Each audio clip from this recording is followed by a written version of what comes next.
దేవునికి స్తోత్రం. ఇది నిప్పుకోడి. బైబిల్లో కూడా నిప్పుకోడి గురించి రాయబడింది. ఇది నివసించేటువంటి ప్రాంతం ఆఫ్రికా.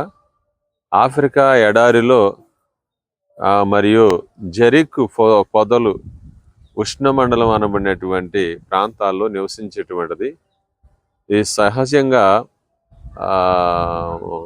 సర్వ భక్షకుడు అనేటువంటి విషయం కూడా చూస్తాం. మొగ్గలు, ఆకులు, గింజలు, పువ్వులు, బల్లులు మరియు కీటకాలు తినేటువంటి జంతువు ఇది. పక్షి, జంతువు కాదు పక్షి.